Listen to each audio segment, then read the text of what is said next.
Please welcome Pierluigi Freni, Lifty. Hello, hi there. This is the last thing before the lunch. So I'm Pierluigi, an investor in Lifty. Lifty is an Italian venture capital that's very active in deep tech. Over the years, I've met hundreds of founders and evaluated countless technologies, but every once in a while you come across a company that stands out with the power to reshape how we live and work. In artificial intelligence is something that, today we've mentioned that multiple times, is something that we live and use on a daily basis. And Lumai has the numbers to have a huge impact on AI adoption. And this is because they have a solution that ensure for scalability and sustainability of AI. So to let us know more, please join me welcoming James on stage. Thanks. Breaking the wall of inefficient AI computation. James Spall, Lumai. The number one limitation to AI capability today is energy. It's just getting power into data centers. We're at the point that hyperscalers are bringing back online nuclear power stations just to get enough power into their AI data centers. This is clearly not scalable, it's not sustainable, and we need to see why we've hit this energy wall. So fundamentally, the more compute power you have, the better AI capability you can build. So we've tried to scale compute capability in two ways. Historically, it's just by making your processors faster, squeezing transistors ever more tightly onto your chip. We can't do that anymore, right? Each transistor is only a few atoms across. We just can't keep scaling that forever. So we've gone the opposite direction. We've scaled out. We're now using tens of thousands of processors in a data center, and they're running up to gigawatts of power.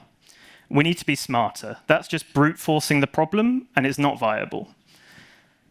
We need to rethink the underlying technology, and that's exactly what we're doing at Lumai using optics. So we use light to do processing. We use photons rather than electrons and build an analog physical system to perform the calculations for AI.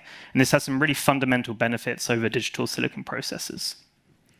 Now, those calculations that we perform is simple arithmetic. It's essentially matrix multiplication. Linear algebra underpins all of modern deep learning. So how do we use light to actually do that matrix multiply? By mapping different parts of the process to different optical phenomena.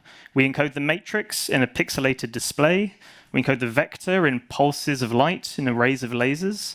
We do the multiplication by passing those beams through the display. We do the addition by combining beams with optics, so lenses, and so on. Crucially, this is a passive process. The entire matrix multiply gets done in a single clock cycle, barely using any energy. Now, it's not completely free computation. You still use energy at the input and at the output, encoding the data, generating the light. But this is where it gets really interesting. As we scale up our processor, as we try to get faster, we need to make the display bigger. We need to make the matrix bigger for more matrix multiplies. The amount of operations we perform scales as the area of that matrix, but the amount of energy only scales with the length of the vector at the input. So as we get bigger, we get faster, but we also get more energy efficient because we perform more operations for every joule of energy we use. That is completely unique to this 3D geometry of optics and something you just don't see in silicon. So that's the science. What are we actually building at Lumai with this?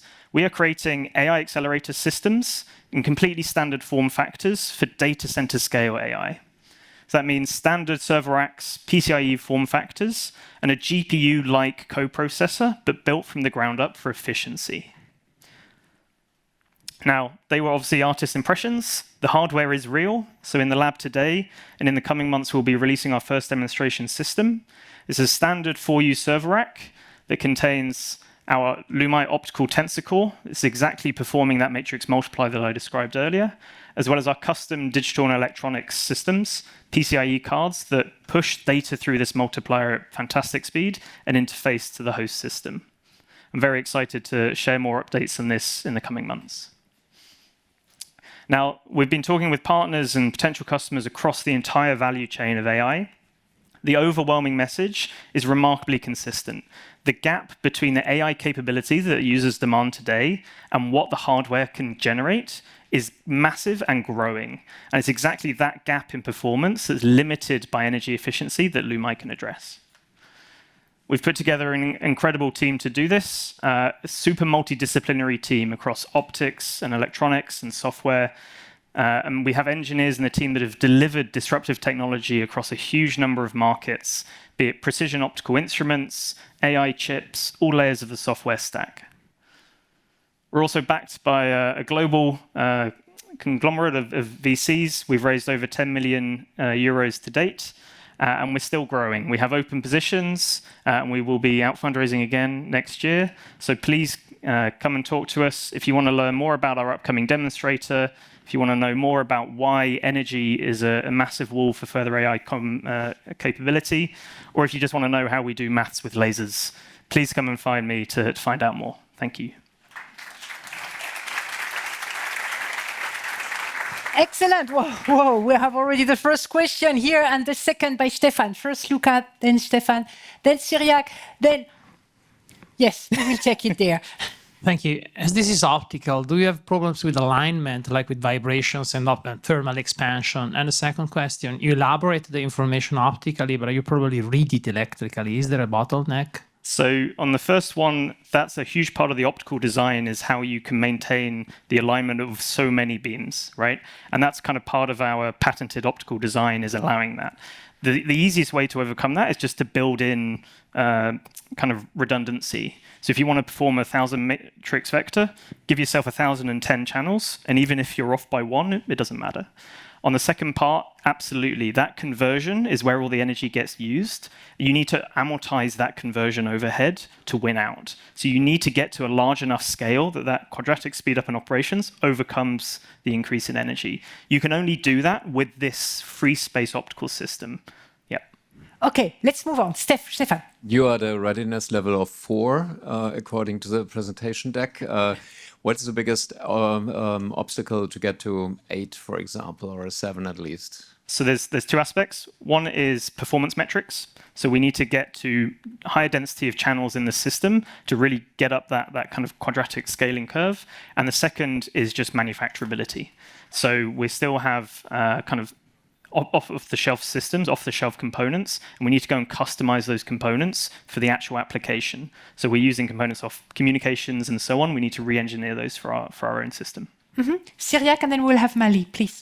So this is fascinating to me, but I'm wondering, can you, does the technology allow to make chips like a Blackwell chip at that scale and complexity? Can you do that? And have you talked to the hardware companies that actually make the chips?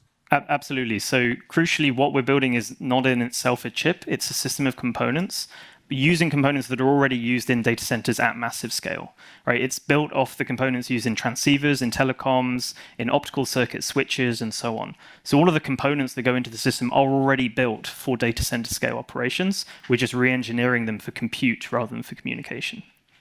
Okay, Mali, please. Great achievements, we have to say it as well. You mentioned 10.7 million fundraise already, seed round TRL4. You also mentioned the upcoming round in January. You want to open it? Q1, yes. Q1. And you dream about CVC, corporate access, I would say. Can you tell us what would be your dream investor for this round? So we're still at an early stage, right? And so we're not necessarily targeting CVCs directly. There's a huge opportunity for this across hyperscalers, but also inference as a service providers and system integrators. So we're not trying to specify or limit ourselves at this stage. Next one, we think it's done. Iris? Yes. Are you also planning to develop your own software stack, like how NVIDIA has that with CUDA, which helps them at least partially to get users? No. Now, this is really crucial, right? This is a huge area that a lot of companies try to compete with NVIDIA head-to-head in doing the entire stack. They try to build the entire accelerator and build competitive software like AMD or so on. What we're doing is a co-processor to a coprocessor almost. So we plug in not just in terms of hardware, but in software as well.